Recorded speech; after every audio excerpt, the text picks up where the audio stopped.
Hello प्यारे बच्चों, जय हिंद। Welcome to my channel GC education point. बच्चे, इस वीडियो में हम बात करने जा रहे हैं क्लास 8 का चैप्टर नंबर जो 1 हमारा है ना बेटा, रैशनल नंबर्स, इसके बारे में हम डिस्कस करने जा रहे हैं यहाँ पर आपका। ओके, तो रैशनल नंबर्स पढ़ने से बेटा पहले ना एक बात आपको ध्यान होगी, आपने पढ़ा होगा नेचुरल नंबर्स के बारे में। ओके, नेचुरल नंबर्स के बारे में आपने पढ़ा होगा।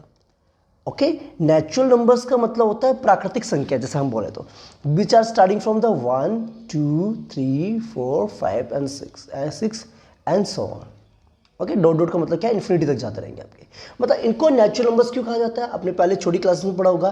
देखो एक्चुअल में क्या होता है, जब भी आप काउंटिंग स्टार्ट करते हो तो कैसे स्टार्ट करते हो बेटा, 1 2 3 4 करके स्टार्ट करते हो ना। कभी ऐसे स्टार्ट करते हो माइनस में 1 -2 नहीं ना, तो इसीलिए इनको नेचुरल नंबर्स कहा जाता है।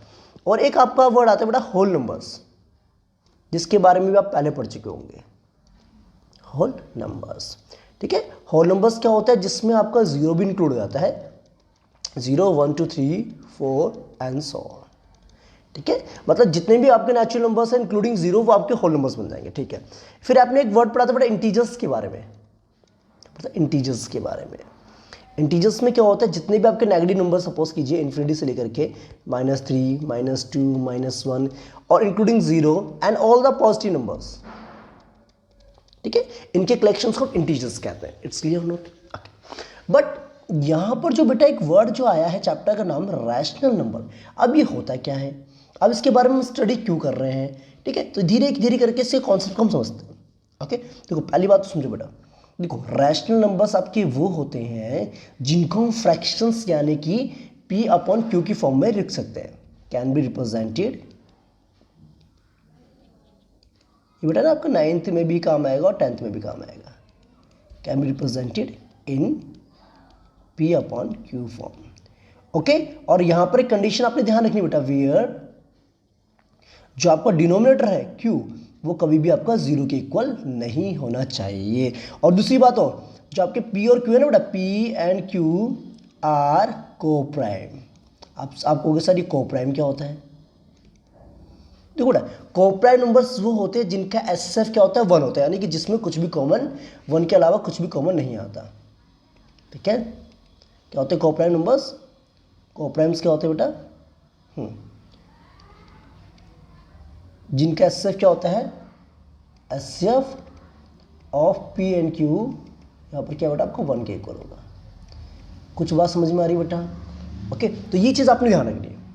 क्लियर। ठीक है, तो यानी एक्चुअल में क्या है, नेचुरल नंबर्स, होल नंबर्स और इंटीजर्स आपके हैं, ये जितने भी नंबर्स बेटा आपके हैं, इनको हम P/Q की फॉर्म में रिप्रेजेंट कर सकते हैं। इसलिए हमारे सारे नंबर्स के आपके नेचुरल, होल नंबर्स और इंटीजर्स, ये सारे के सारे आपके रैशनल नंबर्स की कैटेगरी में आते हैं।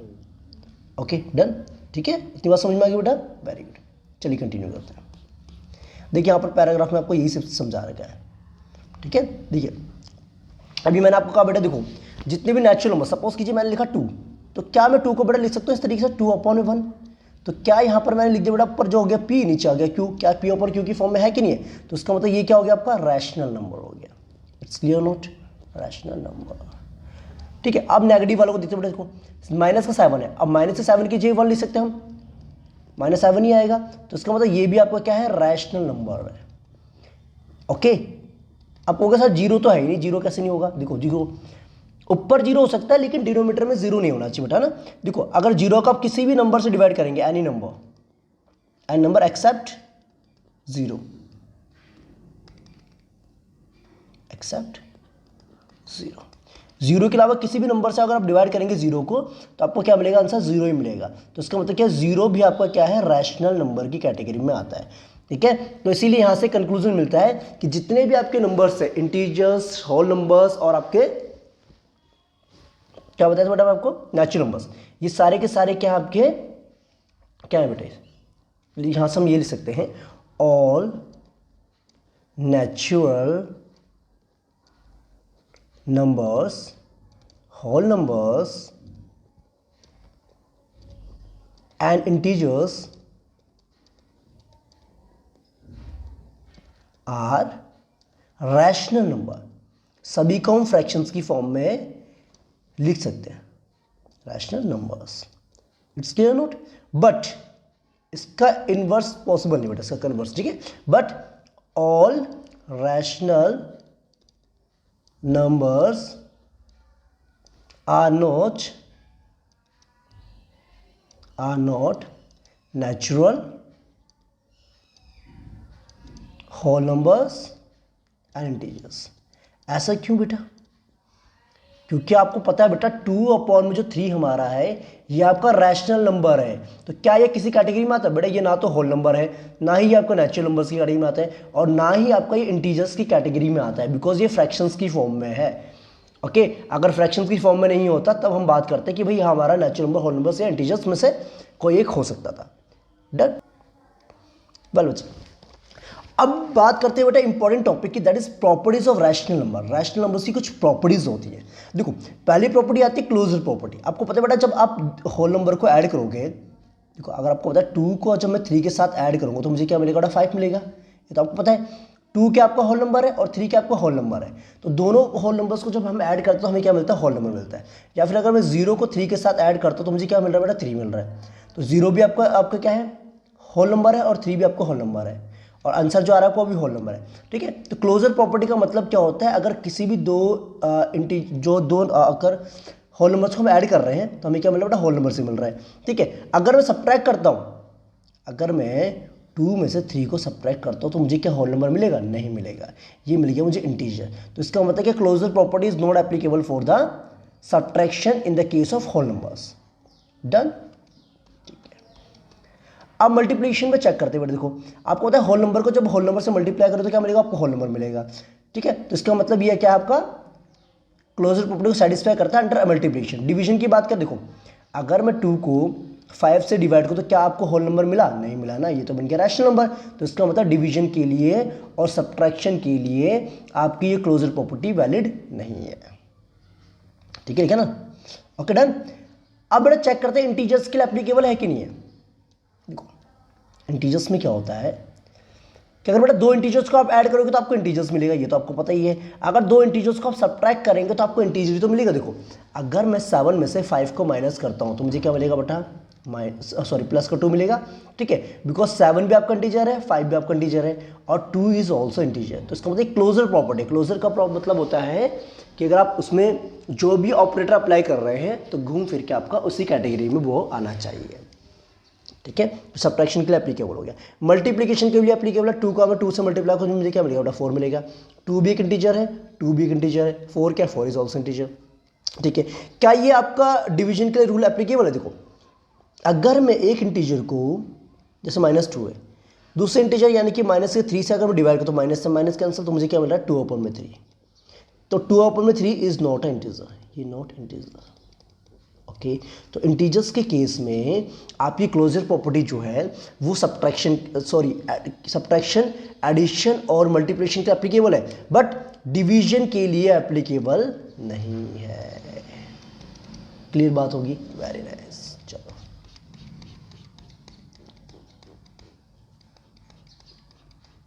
तो ये बेटा ये मैंने आपको ऑलरेडी बता दिया। अब बात करते हैं रैशनल नंबर्स की, जो हमारा टॉपिक है एक्चुअल में। ओके अब रैशनल नंबर की क्या खास बात है बेटा? अकबर देखो अगर आप 2 रैशनल नंबर्स को ऐड करेंगे तो आपको रैशनल नंबर ही मिलेगा, ठीक है। जैसे कि सपोज कीजिए मैंने अगर 2/3 को अगर मैं आपका 3/4 से अगर मैं ऐड करूं तो आपको पता है बेटा जब भी ऐसे नंबर्स होते हैं तो उसको ऐड करने के लिए आपको क्या करना पड़ता है?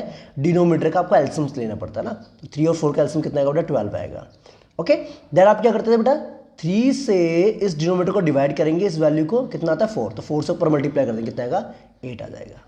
सेम यहाँ पर भी ये 9 आ जाएगा, कितना आएगा? 17/12 आ गया। तो इसका मतलब जब आप 2 रैशनल नंबर्स को ऐड कर रहे हैं तो आपको फाइनली रैशनल नंबर ही मिल रहा है, लेकिन जब सब्ट्रैक्ट करेंगे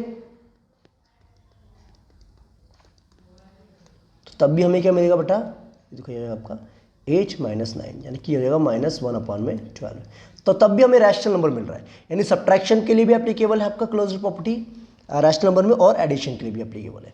अगर मैं 2 रैशनल नंबर्स को मल्टीप्लाई करता हूँ, सपोज कीजिए मैंने कहा 3/2 है, इसको मैं मल्टीप्लाई करता हूँ 2 में आपका 6 के साथ, तो क्या होगा? 2 से 2 कैंसिल हो गया, 3 × 1 = 3, 3 × 2 = 6, ये आएगा आपको 1/2। अब देखो दोनों रैशनल नंबर्स को मैंने मल्टीप्लाई करता, again we are getting the rational number, ठीक है। अब डिवीजन का रूल देखते बेटा, देखो अगर मेरे पास देखा 2/3 डिवाइडेड बाय 3/2, तो आप उसको ऐसे सकते बेटा 2/3 डिवाइड का साइन आ जाएगा, मल्टीप्लिकेशन में आ जाएगा, ये होगा 2/3, तो जाएगा हमारा कितना 4/9। तो that means this is also rational number. तो डेट मीन्स ये देखा जाए कि रैशनल नंबर्स का आपका एडिशन के लिए भी एप्लीकेबल है और सब्ट्रैक्शन के लिए भी है और मल्टीप्लिकेशन के लिए भी, और आपका क्या नाम है डिवीजन के लिए भी एप्लीकेबल है, एक्सेप्ट वन केस। बेटा ध्यान रखना, आपको बस एक चीज का ध्यान रखना, डिनोमिनेटर जो है आपका, बस ये चीज ध्यान रखनी बेटा, आपका डिनोमिनेटर जो है आपका वो 0 के इक्वल नहीं होना चाहिए, बस ये चीज ध्यान रखनी है, ठीक है। तो यानी कि rational numbers are not closed under division. Division के लिए क्लोज्ड हो सकता है ओनली और फॉर ऑल कंडीशन एक्सेप्ट 0, बस डिनोमिनेटर में 0 नहीं आना चाहिए। अगर डिनोमिनेटर में 0 आ जाएगा तो आपको पता है बच्चे क्या होगा, वो नॉट डिफाइंड हो जाएगा। देखो सपोज कीजिए अगर मैं 2 को डिफाइंड करता हूँ, 0 से डिवाइड करता हूँ, तो मुझे कोई एग्जैक्ट वैल्यू नहीं मिलेगी, नॉट डिफाइंड हो जाएगा, इसीलिए डिनोमिनेटर में 0 नहीं आना चाहिए। समझिए बेटा बात, ओके। तो इसीलिए देखा जाए तो रैशनल नंबर आपका एडिशन के लिए एप्लीकेबल है, मल्टीप्लिकेशन के लिए एप्लीकेबल है, सब्ट्रैक्शन के लिए एप्लीकेबल है, ठीक है। और क्लोज्ड अंडर सब आपका डिवीजन भी हो सकता है, बट एक केस में नहीं होगा, जब आपका डिवाइडर जो आपका जिससे आप डिवाइड कर रहे हैं, ठीक है, डिवाइजर आपका 0 ना हो। डन, दैट्स इट, क्लियर बेटा, वेरी गुड, ओके। ये सारा बेटा उन्होंने कंटेंट वही बता रखा है जो मैंने आपको अभी बताया था, इसको आप फिल कर लेंगे आराम से, ठीक है। चलिए अब देखिए बेटा, अभी तो हमने पढ़ी थी बेटा क्लोजर प्रॉपर्टी। क्लोजर प्रॉपर्टी का मतलब क्या होता है कि घूम फिर के आपको वही नंबर आने चाहिए ना, ठीक है। अब बात करते हैं कॉम्यूटेटिव प्रॉपर्टी। कॉम्यूटेटिव प्रॉपर्टी का मतलब क्या है कि अगर मैं a प्लस बी करूं तो इसका मतलब b प्लस ए भी आपको वही होना चाहिए, ठीक है।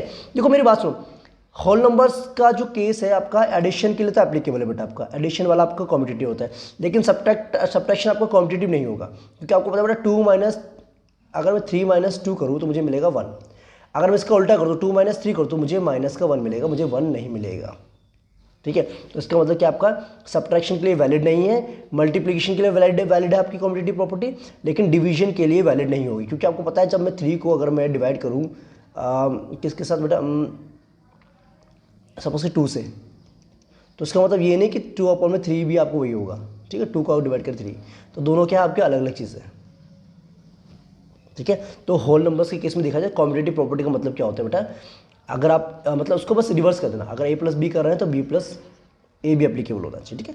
और ये एप्लीकेबल होता है बेटा मल्टीप्लिकेशन के लिए, a इंटू बी तो b इंटू ए आपको होगा, ओके। तो कॉम्पिटिटिव प्रॉपर्टी जो है आपकी किसकी, होल नंबर्स की, वो सिर्फ 2 ही के लिए एप्लीकेबल है, एडिशन के लिए एंड फॉर द मल्टीप्लीकेशन, ठीक है।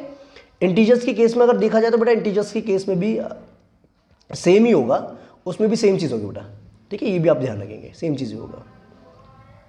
अगर आप दो बच्चे देखो, अगर आप 2 प्लस करें -3 के साथ तो बेटा आंसर क्या मिलेगा आपको, माइनस का 1 मिलेगा, ठीक है जी। अगर आप बेटा इसको ऐसे लिखे -3 प्लस में 2 करें तब भी आपको आंसर क्या मिलेगा, -1 मिलेगा। तो एडिशन के लिए एप्लीकेबल है और मल्टीप्लिकेशन के लिए भी आपका ये एप्लीकेबल है, ठीक है। बट डिवीजन और सब्ट्रैक्शन के लिए आपकी कॉम्पिटिटिव प्रॉपर्टी एप्लीकेबल नहीं है इंटीजर्स के केस में, ओके। अब बेटा देखते हैं क्या रैशनल नंबर्स के लिए ये चीज़ एप्लीकेबल है, देख दो। अब बात सुनो बेटा, अगर आप 2 रैशनल नंबर्स को ऐड करेंगे, देखो जैसे कि यहाँ पर देखा उन्होंने -2/3 और 5/7 को उन्होंने ऐड किया, तो इनका एलसीएम लेंगे तो आपको मिलेगा क्या बेटा 21 मिलेगा नीचे एलसीएम, ठीक है। और ये जगह आपका माइनस का 14 प्लस का 15 हो जाएगा, तो ये मिल गया आपको 1/21 मिल गया, ठीक है जी। अब इसको उल्टा करके चेक करेंगे तब भी आपको 1/21 ही आ रहा है, तो इसका मतलब ये हुआ कि एडिशन के लिए आपका रैशनल नंबर क्या है, कॉम्यूटेटिव, यानी कि a प्लस बी करो या b प्लस ए करो, ये वैलिड है, ठीक है। But in the case of subtraction की अगर केस में बात करें हम, तो सब्ट्रैक्शन में क्या होगा बेटा, देखो सपोज कीजिए मेरे पास क्या 2/3 है, मैं माइनस कर रहा हूँ उसको आपका 1/3 के से, तो मुझे क्या मिलेगा, यहाँ पर मिलेगा 1/3 मिलेगा, ठीक है जी। अगर बेटा मैं इसको उल्टा कर दूँ, मैंने 1/3 में से माइनस कर दूँ 2/3 को, तो मुझे क्या मिलेगा बेटा, सेम मिलेगा बट साइन चेंज हो जाएगा, तो इसका मतलब ये हुआ ये आपका सब्ट्रैक्शन के लिए वैलिड नहीं है, ठीक है। कॉम्पिटिटिव प्रॉपर्टी जो सब्ट्रैक्शन के लिए वैलिड नहीं है, मतलब कि a माइनस बी जो हमारा है वो b माइनस ए के बराबर नहीं होगा। और मल्टीप्लीकेशन करो तो मल्टीप्लीकेशन में एप्लीकेबल होता है आपका ए इंटू बी करो या बी इंटू ए करो, बात एक ही है, ठीक है।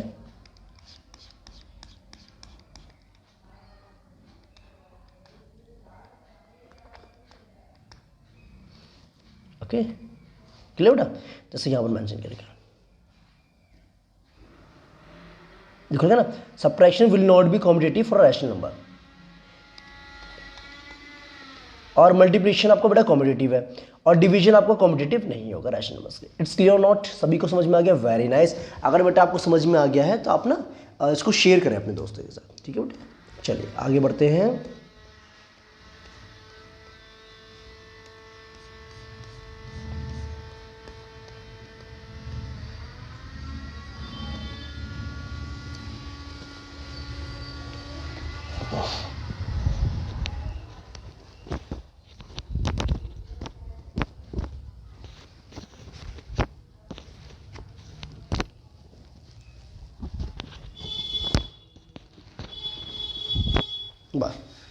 देखिए क्लास, अब बच्चों बात करते हैं नेक्स्ट प्रॉपर्टी की। वेल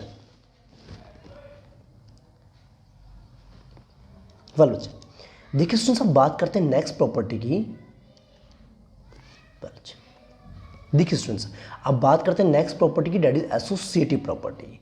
अब एसोसिएटिव प्रॉपर्टी का मतलब क्या होता है बेटा, अगर हम एडिशन की बात करें तो a प्लस बी प्लस सी, अगर हमारे पास तीन नंबर दे रखे बेटा, आप पहले a प्लस बी कर लो, ठीक है, या फिर आप कर सकते हैं a प्लस बी या b प्लस सी कर लो पहले, ठीक है, तो ये वैलिड होगा। क्लियर बात है, ठीक है। तो बेटा ये एडिशन के लिए तो आपका एसोसिएटिव प्रॉपर्टी वैलिड आपकी होती है होल नंबर्स के लिए, सब्ट्रैक्शन के लिए वैलिड नहीं होती, मल्टीप्लिकेशन के लिए वैलिड होती है, और आपकी डिवीजन के लिए वैलिड नहीं होती है। ओके चलिए, सेम बेटा इंटीजर्स के केस में आप देखेंगे। ओके इंटीजर केस में भी सेम ही कंडीशंस अप्लाई होती है आपके। और अगर हम बात करें बेटा रैशनल नंबर्स की, तो रैशनल नंबर्स के केस में भी आपका सेम ही कॉन्सेप्ट आपका आएगा, ठीक है। जैसे लिखा ना आप देखो बेटा, एडिशन केस में a प्लस बी प्लस सी करो, या इस तरीके से आप लिख सकते हो, ठीक है। डिवीजन बेटा सब्ट्रैक्शन के लिए वैलिड नहीं है, ठीक है, और आपका मल्टीप्लिकेशन के लिए वैलिड है आपका है, लेकिन देखो ये लिखा आपका, देखो मल्टीप्लिकेशन में क्या होता है आपका इस तरीके से बेटा, ठीक है। पहले आप a को b के साथ मल्टीप्लाई कर लो, बाद में c के साथ कर लो, या फिर आप पहले बच्चे b और c को आपस में मल्टीप्लाई करो, बाद में आप a के साथ कर लो। ओके तो ये चीज़ आपने ध्यान रखी, इसे कहते हैं एसोसिएटिव प्रॉपर्टी। तो एसोसिएटिव प्रॉपर्टी जो आपकी रैशनल नंबर्स में, वो सिर्फ एडिशन और आपकी मल्टीप्लिकेशन के लिए ही वैलिड है, बाकी सब्ट्रैक्शन और डिवीजन के लिए वैलिड नहीं होती है। क्लियर है बेटा, बात समझ में आ गई, यही चीज़ यहाँ पर उन्होंने मेंशन की हुई है। ओके अब देखिए बेटा, जैसे कि यहाँ पर एग्जाम्पल दे रखा उन्होंने, देखिए यहाँ देखिए एग्जाम्पल नंबर 1 देखो बेटा क्या कह रहा है आपको। एग्जाम्पल नंबर बोला है 1, क्या बोला है, इसको सॉल्व करना आपने। अब सॉल्व कैसे करेंगे बेटा, जब भी ऐसे क्वेश्चंस आपके आते हैं तो बेटा आपको करना क्या होता है, आपके इनके डिनोमिनेटर को आपको एलसीएम लेना पड़ता है। ओके और एलसीएम लेने के लिए क्या करेंगे आप बेटा, आपको पता है ये वाला प्रोसेस होता है 7, 11, 21, 22, ठीक है। जब इनके एलसीएम लेंगे तो आपको क्या मिलेगा बेटा, यहाँ पर देखो 2 से हो रहा है 7, तो ये रहेगा 11 ऐसे रहेगा आपका, 21 ऐसे रहेगा बेटा, ये 11 आ जाएगा आपका, ठीक है। देन आप करेंगे 3 से हो रहा है 7 ऐसे रहेगा आपका बेटा, 11 भी ऐसे रहेगा, और ये 7 आ जाएगा आपका। देन आप 7 से करेंगे तो 7 × 7 ये होगी 11, ये होगी 1, ये होगी 11, देन आपका 11 से होगा। ओके तो इसका मतलब आपने जब एलसीएम निकालेंगे इन सब का, तो आपको क्या मिलेगा बेटा, 2 × 3 × 7 × में 11 मिलेगा, ठीक है। आप करके चेक कर सकते हैं। 11 को हम 7 से करेंगे 77 आएगा, और 77 को अगर हम 6 से मल्टीप्लाई करेंगे तो कितना आएगा,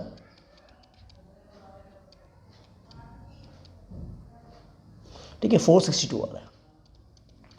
क्लियर बेटा, तो यानी कि सबसे पहले आपने क्या करना होता है, इनका एलसीएम निकालना होता है, जो कि कितना है बेटा 462 आपका आ गया, ठीक है जी। अब 462 आपका आ गया तो आपने लिख दिया बेटा 462 नीचे लिख दिया अपने डिनोमिनेटर में, ठीक है बेटा। अच्छा आपको बेटा चेक करना पड़ता है, जो ये 3/7 है ना, इसका जो डिनोमिनेटर है 7 के टेबल में 462 कितने टाइम्स में आपका आता है, ठीक है। अगर उसको मैं डिवाइड करूँ 7 से तो कितनी बार में आएगा आपका आएगा ये 7 6 42, और बच्चा 7 6 42 यानी 66 टाइम्स में आएगा। तो 66 से आपने 3 को क्या कर देना है, मल्टीप्लाई कर देना है। समझिए बेटा कि नहीं समझिए।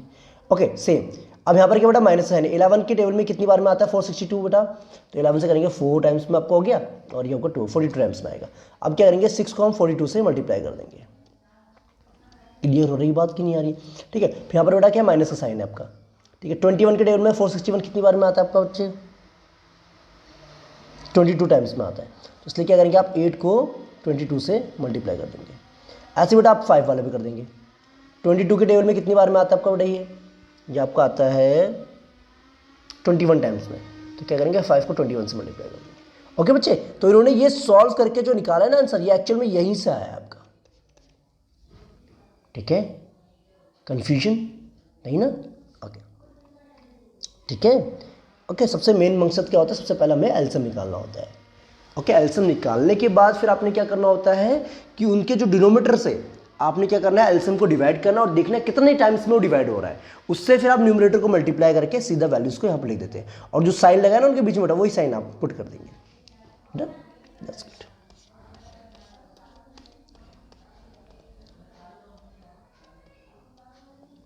ठीक है बेटा, ये इन्होंने उसी तरीके से सॉल्व करके दिखा रखा है।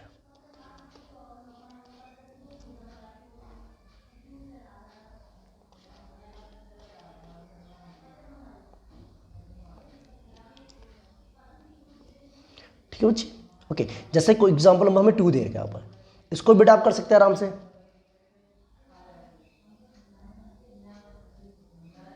ठीक है, क्लियर बेटा? देखो इस तरीके से करो ना बेटा, जैसे जैसे आपको सिंप्लीफाई करने में इजी हो जाए। देखो जैसे 4 अपॉन में आपने लिखा पर 5 लिखा, तो मैंने क्या बेटा 15 अपॉन में 16 को इसके साथ ले लिया ताकि कैंसिल करने में आपके साथ, उनको हमने एक साथ ले लिया। मल्टीप्लाई में 3 अपॉन में 7 लिखा और मल्टीप्लाई में लिख दिया -14 अपॉन में 9 लिख दिया हमने। ठीक है जी, अब क्या बेटा 5 3 15 हो गया आपका, 4 1 4 4 4 16 हो गया, ये आपको मिल गया -3 अपॉन में 4 हो गया आपका। मल्टीप्लाई में ये कितना हो जाएगा बेटा आपका 7 2 14 2 टाइम्स में, और ये 3 3 9, तो ये कितना हो गया बेटा माइनस का 2 अपॉन में 3 हो गया। तो इनका आपस में 3 से बेटा 3 कैंसिल हो गया और 2 1 2 2 2 4 हो गया आपका, यानी हो जाएगा आपको माइनस यानी कि +1 अपॉन में 2 आ जाएगा। ये डायरेक्ट आंसर आ जाएगा, डायरेक्ट आप कर सकते हैं। ओके, मतलब इस तरीके से बेटा करो, देखो इस तरीके से इनको रीअरेंज करो, इस तरीके से प्रॉपर्टी लगाओ आप एसोसिएटिव प्रॉपर्टी। ओके, ताकि इनको कोई प्रॉब्लम ना हो। देखो इसको इसके साथ मल्टीप्लाई कर दो, इसको इसके साथ मल्टीप्लाई कर दो, बाकी जो आंसर आएगा बाद में उसको आपने आपस में मल्टीप्लाई कर देना है, सिंपल। अब देखिए बेटा जीरो के रोल की हम बात करते हैं, what is the role of zero. Okay, means कहने का मतलब देखो बेटा क्या, एक तो होता है बेटा एडिटिव आइडेंटिटी होती है, एडिटिव आइडेंटिटी, एडिटिव आइडेंटिटी। ठीक है, जिसका मतलब ये होता है कि अगर मैं किसी भी नंबर को जीरो के साथ ऐड करता हूँ तो मुझे क्या मिलेगा बेटा, वही नंबर सेम नंबर मिल जाएगा। ओके, क्या मिलेगा, एडिटिव आइडेंटिटी। ठीक है, यानी कि जैसे सपोज कि 7 के साथ अगर मैं जीरो को ऐड करता तो मुझे क्या मिलेगा, 7 मिलेगा। ओके, तो ये चीज़ आपने ध्यान रखी, यानी कि अगर -2 अपॉन में 7 के साथ अगर मैं जीरो को ऐड करूँ तो अगेन मुझे क्या मिलेगा, -2 अपॉन में 7 मिलेगा। तो यानी कि कह सकते हैं एडिटिव आइडेंटिटी जो है आपकी क्या है कि जब हम किसी भी नंबर के साथ जीरो को ऐड करें तो वो भी मिलेगा एडिटिव आइडेंटिटी, मतलब सेम नंबर ही मिल जाएगा हमें। Okay, that's good. Okay, clear बेटा, ये बात समझ में आ गई। अब एक आता है बेटा आपका ना मल्टीप्लिकेटिव आइडेंटिटी, जिसे कहते हैं मल्टीप्लिकेटिव आइडेंटिटी कहते हैं, मल्टीप्लिकेटिव आइडेंटिटी। ओके, देखिए मल्टीप्लिकेटिव आइडेंटिटी का मतलब होता है कि किसी भी नंबर के साथ मैं ऐसा क्या मल्टीप्लाई करूं ताकि मुझे सेम नंबर मिल जाए। तो आपको पता है सेम नंबर कब मिलता है, जब उसको हम 1 से मल्टीप्लाई करते हैं। यानी कि अगर मैं 3 अपॉन में 8 को 1 से मल्टीप्लाई करूंगा तो मुझे क्या मिलेगा बेटा, 3 अपॉन में 8 ही मिलेगा। तो उसको हम कहते हैं मल्टीप्लिकेटिव आइडेंटिटी कहते हैं। ओके, क्लियर बेटा, जैसे यहाँ पर लिखा ना आपको, देखो 1 is the multiplicative identity for a rational number and 0 is the additive identity for a rational number. It's clear or not? That's good. अच्छा, अब एक वर्ड आपको आता है बेटा नेगेटिव ऑफ अ नंबर, मतलब कि अब हम यहाँ बात करेंगे एडिटिव इनवर्स की या नेगेटिव की बात करेंगे, नेगेटिव ऑफ अ नंबर की बात करेंगे। देखो एडिटिव इनवर्स का मतलब होता है, सपोज कीजिए मेरे पास एक नंबर है ए नाम का, अब इसमें मैं ऐसा क्या ऐड करूं ताकि आंसर मेरा क्या आ जाए, 0 आ जाए। तो इसका मतलब मुझे क्या करना पड़ेगा, सेम नंबर ऐड करना पड़ेगा but with the opposite side. Suppose कीजिए मेरे पास नंबर है -2 अपॉन में 3, अगर मैं इसमें 2 अपॉन में 3 को ऐड कर दूं तो मुझे क्या मिलेगा बेटा, 0 मिलेगा। तो इसका मतलब ये हुआ -2 अपॉन में 3 का जो हमारा एडिटिव इनवर्स होगा वो क्या हो जाएगा आपका 2 अपॉन में 3। ठीक है, ये हो जाएगा एडिटिव इनवर्स। डन बच्चे। ओके, एडिटिव इनवर्स का मतलब होता है जस्ट आपने जो गिवन नंबर आपको है उसका जस्ट आपने अपोजिट साइन वाला नंबर लिख देना है। ओके क्लियर, तो ये चीज़ ध्यान रखना है, मतलब ऐसा क्या ऐड करें ताकि उनका जो सम क्या आ जाए, 0 आ जाए। Done, that's good. अच्छा ओके, देखिए बच्चे, देखिए स्टूडेंट साहब, एक नेक्स्ट टॉपिक आपका था रेसिप्रोकल, जिसके बारे में आई थिंक आपने पहले भी कभी पढ़ा होगा। रेसिप्रोकल का मतलब होता है जस्ट आपका न्यूमरेटर आपका डिनोमिनेटर बन जाता है, डिनोमिनेटर आपका न्यूमरेटर बन जाता है। जैसे सपोज कीजिए मेरे पास एक देर का 2/7 देर का बेटा, ठीक है, तो अगर मैं इसका रेसिप्रोकल कर दूँ मुझे मिलेगा 7/2 मिलेगा। ठीक है, मीन्स न्यूमरेटर आपका डिनोमिनेटर में सॉरी डिनोमिनेटर आपका न्यूमरेटर बन जाएगा, न्यूमरेटर आपका डिनोमिनेटर बन जाएगा। क्लियर बेटा, तो ये चीज़ होगी आपकी रेसिप्रोकल। ओके, या फिर हम इसको मल्टीप्लिकेटिव इनवर्स भी बोलते हैं। मल्टीप्लिकेटिव इनवर्स का मतलब होता है कि गिवन नंबर के साथ हम ऐसा क्या नंबर को मल्टीप्लाई करें ताकि हमें 1 मिल जाए। तो ऑब्वियसली बात है उसके रेसिप्रोकल से मल्टीप्लाई करेंगे, तो देखो 2 से 2 कैंसिल, 7 को सबको 1 आ गया। क्लियर हो नॉट, दैट्स गुड। ठीक है, उसे कहता है मल्टीप्लिकेटिव इनवर्स कहता है। अब जब हम क्वेश्चंस करेंगे तो आपको जो और ज़्यादा क्लियर हो जाएगा। क्लियर बेटा, मतलब ऐसे नंबर्स जब उनको मल्टीप्लाई करने में 1 मिल जाए, ठीक है, तो इसका मतलब ये जो हमारा है जैसे A/B है, A/B है, अगर हम इसको C/D के साथ मल्टीप्लाई करने पर मुझे 1 मिल रहा है तो इसका मतलब ये हुआ C/D जो है आपका वो A/B का क्या है, मल्टीप्लिकेटिव इनवर्स है या रेसिप्रोकल है। Done, that's good.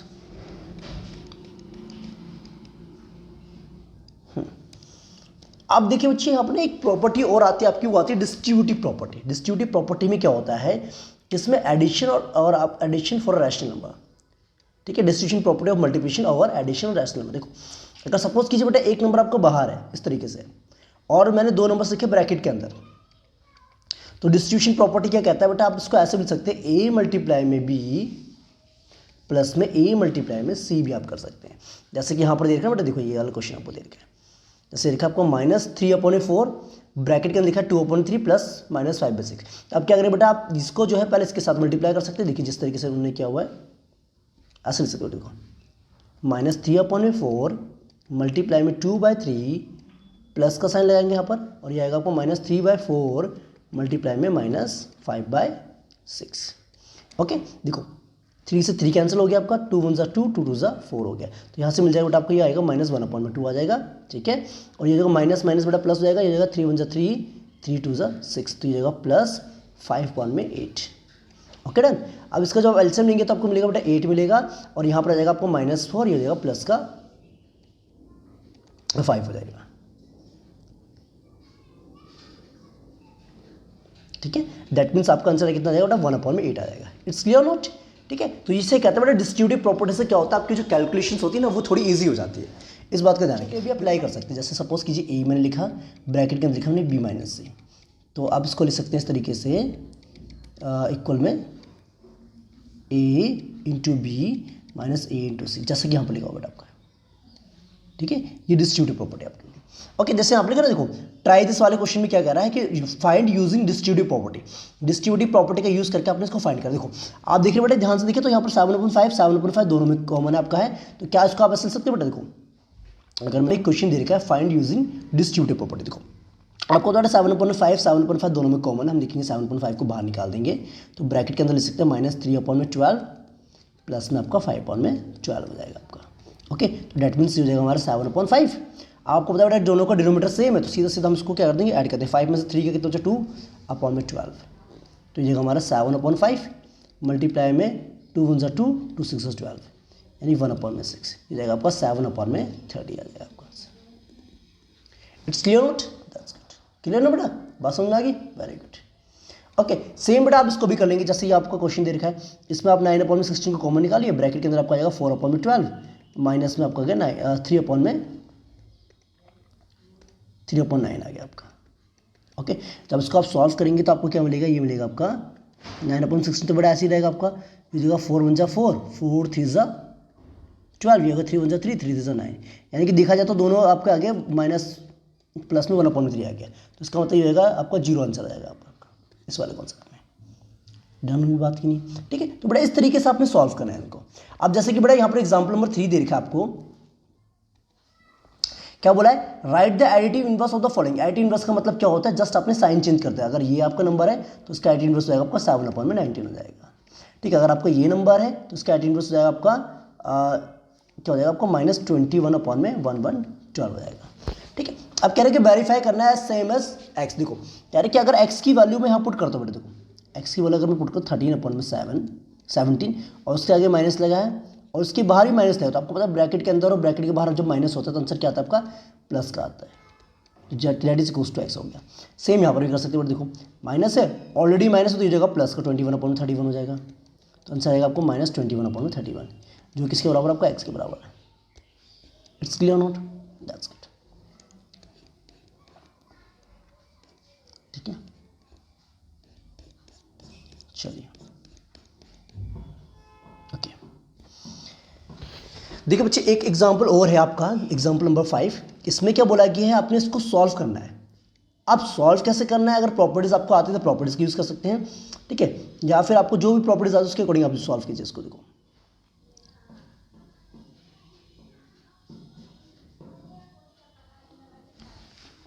अच्छा, अब देखो बेटा अगर देखिए ध्यान से तो आप इसको ऐसे बेटा देखो, ये हो जाएगा 2/5 ऐसे आपका है, मल्टीप्लाई -3/7 आपका है। देखो -3/7 इसके साथ भी बेटा देखो, तो इसको हम साथ में लेते हैं, हो जाएगा -3/7 मल्टीप्लाई में 3/5, ठीक है। कॉम्पिटिटिव प्रॉपर्टी हमें लगा दें यहाँ पर, ये आएगा -1, है ना, ठीक है।